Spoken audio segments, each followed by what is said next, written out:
What's up guys, Enos for Techinbits here, and today we are going to take a look at the Logitech wireless solar keyboard with the K750, which is a horrible name, just mentioned the wireless solar keyboard.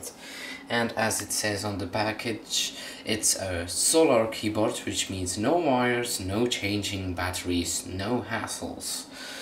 So let's see if it meets up to the expectations. And I have the US version, but the manual is in Dutch because I'm a Dutch person, of course. If you take a look at the back, which I'll need to turn, you can take a look at the information which is featured on the boxing, but you will need to pause the video for that. Then they have a special Logitech Comfort package, which I don't have because I am using the desktop at this moment, and as you will be able to see, it uses the unifying receiver, and if I'll be able to get that out one-handed, I'll be blessed to do so. So here's the packaging, a brown lovely box, and there's a lid in here which you pull,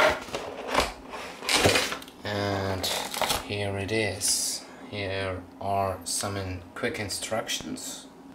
If I pan around, these are rubbish extra things. As you can see, there are fingerprints on it since I got it second-handed, since I didn't want to buy the full price of it, since I didn't believe that it would actually work. So I'll be glad to see if it actually works. And that's it for the box. If we put that aside and take a look at the keyboard itself, it's a really thin keyboard. As you can see, it is almost as small as a pencil.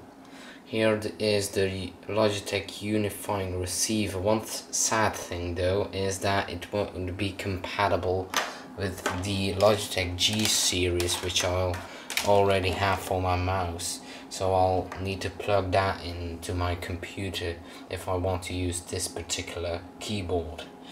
As you can see, it's a chiclet design keyboard and it's really quiet. Here's the on and off switch, so I'll see if it has any fuel in it. And as you can see, it shows us a happy face, which means the lighting in the room is fairly good. And if I can believe the website, it will be able to charge by having my normal light in my room. Of course, it isn't backlit LEDs because that will consume too much power. Here we have one panel, and the second panel, the solar panel. If we take a look at the back, we have rubber feet in here which are really small, but in here we have some plastic ones which will lift your keyboard up for a perfect writing angle. Those aren't adjustable, but as you can see, the design, it really looks good.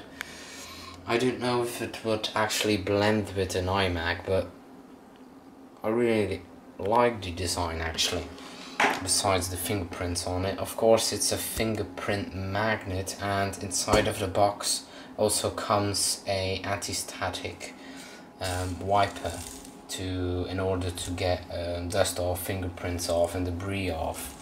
So that's a great feature to have, especially since this keyboard is so fingerprint nasty instead of friendly actually. So it really isn't your friend, it's going to be your friend when it comes to fingerprints, but I'll be sure to take a look at it and review for you guys. So be sure to subscribe to our channel if you want to get the review posted on your homepage, and if not, leave a comment down below what's your problem with our reviews, and we'll try to adjust it. Thanks, this was Enos for Techinbits, signing off.